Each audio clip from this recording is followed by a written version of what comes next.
नमस्कार, मैं हूं जितेंद्र दीक्षित।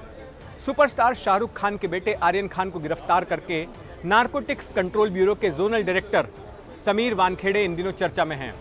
लेकिन बहुत कम लोगों को ही शायद ये पता होगा कि अब से ठीक 10 साल पहले इन्हीं समीर वानखेड़े ने खुद शाहरुख खान को भी कुछ वक्त के लिए डिटेन किया था।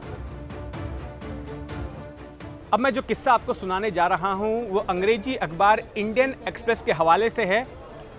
19 जुलाई 2011 की घटना बताई जाती है। Sameer Wankhede Indian revenue service के 2008 बैच के अधिकारी हैं और उनकी शुरुआती पोस्टिंग कस्टम विभाग में हुई थी और उन्हें तैनात किया गया था मुंबई के अंतर्राष्ट्रीय हवाई अड्डे पर एयर इंटेलिजेंस यूनिट में।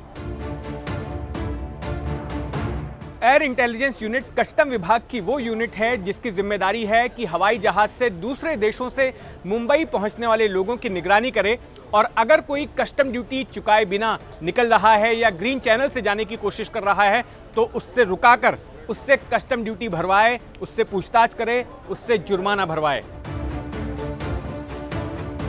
जब समीर वानखेड़े को हवाई अड्डे पर तैनात किया गया तो उन्होंने तय किया कि सभी मुसाफिरों के साथ एक सरीखा व्यवहार किया जाएगा। चाहे आम हो या खास, सबसे एक जैसा सलूक होगा, चाहे वो आम मुसाफिर हो या फिर कोई सेलिब्रिटी, कोई फिल्मी हस्ती या फिर कोई क्रिकेट का स्टार। सभी को अगर उसने ज़्यादा शॉपिंग की है और जितनी छूट दी जाती है उससे ज़्यादा सामग्री अगर कोई लेकर विदेश से आ रहा है तो उसे कस्टम ड्यूटी चुकानी ही होगी। अखबार के मुताबिक जुलाई में एक दिन शाहरुख खान अपने परिवार के साथ यूके और हॉलैंड से छुट्टियां मनाकर लौटे।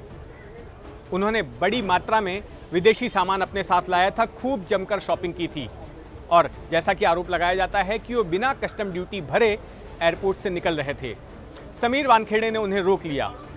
उनके परिवार को तो जाने दिया गया, लेकिन शाहरुख खान को डिटेन कर लिया गया। कुछ देर के लिए उनसे पूछताछ की गई और आखिर में जब शाहरुख खान ने 1.5 लाख रुपए की कस्टम ड्यूटी चुकाई तो उसके बाद ही उन्हें हवाई अड्डे से समीर वानखेड़े ने निकलने दिया। अब 10 साल बाद उन्हीं शाहरुख खान के बेटे आर्यन खान उन्हीं समीर वानखेड़े की गिरफ्त में हैं। हालांकि इस बार मामला कस्टम ड्यूटी का नहीं बल्कि नारकोटिक्स का है। लेकिन समीर वानखेड़े की ओर से शाहरुख खान के बेटे पर की गई ये कार्रवाई विवादों से घिर गई है। खास करके एनसीपी के नेता नवाब मलिक समीर वानखेड़े को टारगेट कर रहे हैं।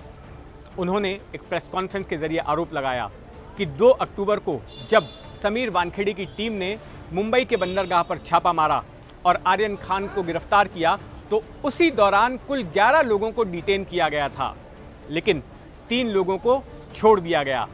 इन 3 लोगों में से एक आदमी बीजेपी के नेता मोहित कंबोज का रिश्तेदार बताया जाता है। नवाब मलिक ने यह सीधा आरोप लगाया कि जो छापेमारी की कार्रवाई की गई और ये जो पूरा केस बनाया गया वो सब कुछ फर्जीवाड़ा है और ये सारा कुछ बीजेपी के नेताओं के साथ मिली भगत करके किया गया है।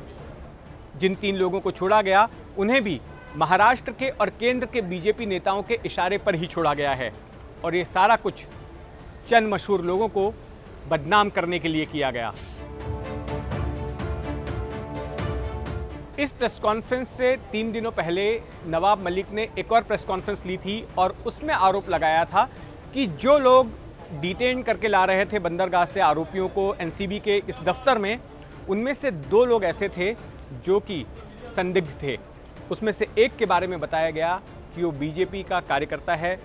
मनीष भानुशाली नाम के व्यक्ति के बारे में उन्होंने जिक्र किया था और दूसरे शख्स के बारे में जिसका नाम किरण गोस्वामी बताया जाता है, उसका आपराधिक रिकॉर्ड रहा है। मुंबई, थाने और पुणे में उसके खिलाफ धोखाधड़ी के मामले दर्ज हैं और पुलिस उसको ढूंढ रही है। नवाब मलिक के इन आरोपों पर एनसीबी ने सिर्फ इतना ही कहा कि इन दोनों ही शख्स को एनसीबी की ओर से इंडिपेंडेंट विटनेस बनाया गया था, यानी कि पंच बनाया गया था पूरी कार्रवाई के लिए। लेकिन इस बात का कोई पुख्ता जवाब एनसीबी नहीं दे सकी कि आखिर ये दोनों शख्स जो पकड़े गए लोग थे जिन्हें डिटेन किया गया था, उन्हें इस तरह से हाथ पकड़कर एनसीबी के दफ्तर में क्यों ला रहे थे जैसे कि वो खुद एनसीबी के अधिकारी हों।